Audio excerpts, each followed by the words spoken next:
Tonight, the Red Heifer Sacrifice. What is it? What does it mean? Did it happen in secret? I'm your host, Trent Lackey. And I'm your host, Jay Scott. And tonight you're watching the very first episode of WOTU Kickstand.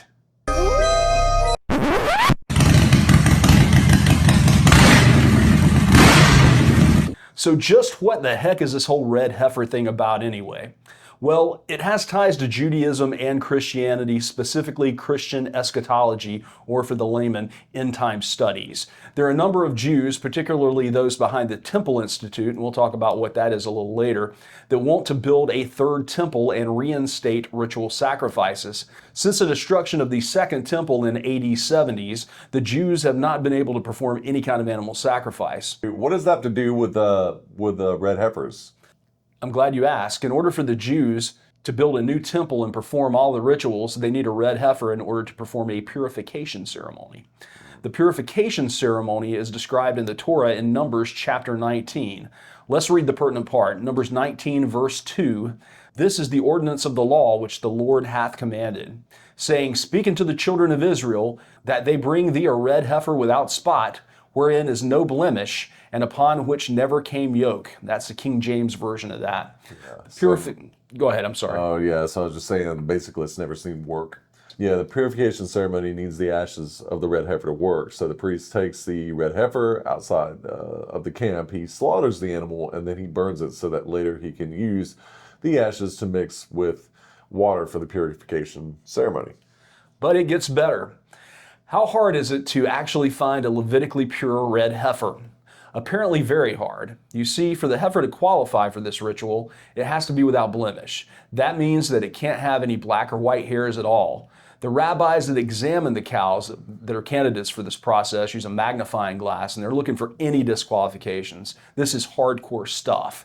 But there are also other qualifications. The animal cannot have ever been ridden or carried a load, and it cannot have any blemishes, brands, or piercings.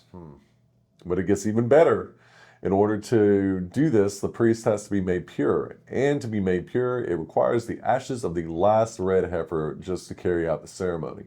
Now, at first glance, this seems like a big problem. However, there is another way to get around this. You would have to raise a priest from infancy with the goal that he stay ritualistically pure. This means that he's never entered a building containing a dead body. He's never been to a cemetery or a hospital. Apparently, that's what the Temple Institute did. They found an eligible Kohanim, that's the Hebrew word for this kind of person. So what is the Temple Institute, you ask? It's a group in Israel that's determined to rebuild the temple on Mount Moriah. They've created many vessels, vestments, etc. They're basically Temple 101. And they even have a website. Yeah, just Google Temple Institute. They've been around since '87. Yeah, I mean, and they've redone all this stuff. So now let's bring the Americans in. Texas man. Enter a Texas man named Byron Stinson. He had been searching Texas for a perfect red heifer for years. If he could find one, his ultimate goal was then to ship them to Israel. Stinson, no surprise, is an evangelical Christian. In December of 2021, a team of rabbis came to look at the red heifers, and in September the following year, they flew the 5 selected cows to Israel. Now it gets even better. On July 1st, 2025, Stinson and the Temple Institute got together, and they did it. Or at least that's what Stinson claims. The red heifers have now been there for about 3 years. What's next? What needs to happen for that temple? So the ceremony of the red heifer is not a sacrifice, but it's a ceremony where you get the ashes of the red heifer. And you just got back from Israel and you guys did that ceremony, right? Yeah, I actually have some ash in my pocket. And you want to show us? Yeah, let me see if I can dig it out. You brought the cow's ashes with you? Well, I did, yeah. Wow. Yeah, so here, you can hold it. These are the ashes this is just a little bit of the ash from the first ceremony in 2,000 years. The Temple Institute claims it was just a test run with a disqualified heifer. But another man, a man named Adam King, says it was the real deal as well. And he appeared on a podcast called Timcast with a bag of ashes. And he claimed that they were actually from the ritual and that it was really done. And he also claims that the ashes have already been used to heal people. About a month ago on July 1st, there was an announcement that they were going to do a practice run of the red heifer. And And prior to this, the media outrage that the Jews were going to go do this red heifer, you had like these lunatics like Stu Peters and others who were saying, this is going to usher in the Antichrist, blah, blah, blah. And it was like a real big media balagan. It was really a bad twist. So they said that and also the government wasn't going to let them. So what they did was they said, we're just going to do a practice one with one of the 5 disqualified cows. The government said, okay, whatever. They ended up going out, doing a real cow. One of the cow's name was Tikva. They made the offering, and it was a real offering. They did it all by the laws, and I have with me some of the ashes right here, red heifer ashes. It's pretty incredible. The red heifer, the last time that the red heifer was done was over 2,000 years ago. The first time it was done by Moses. The second time it was done by Ezra from the book in the Bible. And that shows you how long the ashes can last for. So a pure red heifer doesn't come about all the time. And in this generation, we had 21 of them that were born. Pure. They picked 7 to bring to Israel, and out of the 7, Israel only allowed them to have 5 brought in, and they've been sitting around just doing nothing because the media outrage has been so astronomical about it. But the red heifer people, they fooled everybody, and they successfully performed the ritual about a month ago. Now, in the ritual, you're supposed to have hyssop. I have also hyssop that is from the actual ritual, and also the red heifer ashes. And these get put into a clay jar and then sprinkled on people in a healing ritual. And it removes the impurity of death and allows for people to heal. So since this started, they have been sprinkling on people. There was a man with Alzheimer's who just started remembering everything, sight to the blind. There's some real miracles that have happened in the last month since this thing has gone down. But the ashes, just like I have a little bag, there was 10.5 gallons of ashes. And this is only a dime bag full. And these ashes have been disseminated. They're here to stay. They will never be found. So many people have them. And this little bag can power about 10,000 doses. Which brings us to another interesting part. This whole red heifer incident got Hamas so bent out of shape that in a speech given by Abu Ubaidah, the late former spokesman of Hamas, said January 24 that he claimed the reason for the October 7th attack was due to them bringing the red heifers into Israel. He described their arrival as an aggression against the feelings of an entire nation. وأحضرت البقرات الحمر تطبيقا لخرافة دينية مقيتة. So yeah, that's what we've got. I mean, that seems like a lot, man. I mean, the thing that I think about, and I've talked about this before, is the fact that, somewhere there's a genetic phenotype for, I don't know if that's the right word, there's a genetic, the DNA sequencing of a perfect red heifer. And Sure. There's probably multiple versions of a perfect red heifer, one where the hairs go this way or go that way, but still the same kind of idea without any kind of blemishes. There's probably a DNA profile for that. There probably is, You know what I mean? and using the technology we have today, we could probably clone something like Yeah, that. exactly. And who's to say that you don't have some guy out there, finding that version of, okay, that's a perfect heifer, Let's make other ones like let's make other ones like it, because Dolly, the sheep. So, I mean, that's one thing that makes me think of. And also the poor Kohanim. I keep going back to that. I mean, is it voluntary? I'm sure it So, it's like they tell you what your religious purpose is, and what if the kid don't want to do that? Well, my understanding of it is it's like obviously they're Levites because Levites are the priest from the tribes. The priestly case. Yeah, so I mean, obviously it's a Levite family that's probably raised this kid for this specific purpose. And then the person who does the ritual can never have been in contact with death. So basically they're not allowed to they have to be of a specific bloodline. And what they do was they raise these children in like these elevated homes above the ground, and they never leave the home until they're ready to do the rituals. And that's like how they never come into contact with death. So the priest who did this literally lived in his home for over 20 years before he... Never left? Nope. Because he was born to do this ritual. Wow. And now that it's been done, the Messiah can come. And but I think though, I mean, you know, I mean I don't know if they have any feelings on that. It's kind of like being in India and getting an arranged marriage. I mean, you really have a choice. True. I mean, you really don't have a choice. I mean, you and I have a friend from India that did have an arranged marriage. You know who I'm talking about.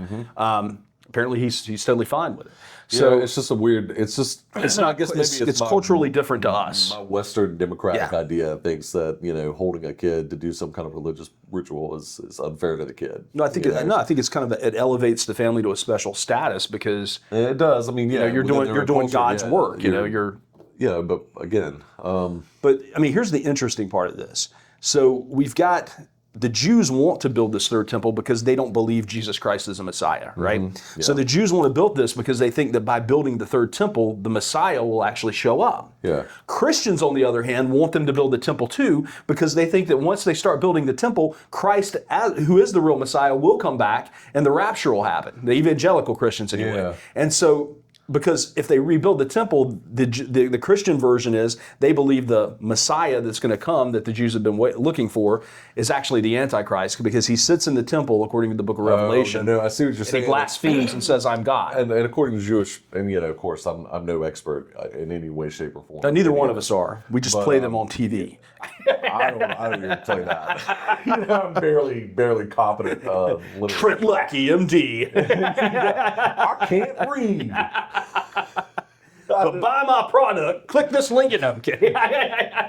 It's real, you know. But there's the other thing too. You know, what Adam King was talking about, having that little baggie, did 10,000 doses, like it's some kind of magical powder that could cure people. And what did he said? He said it healed somebody of blindness and Alzheimer's. And Alzheimer's. Yeah, and we're gonna play that clip here. Claims. But I mean, it's just a weird transposition of the modern world where you have smartphones and satellites out there, and yet at the same time, a certain group of people are performing effectively like a pagan ritual. You know? Yeah, well, I mean, we're bringing back.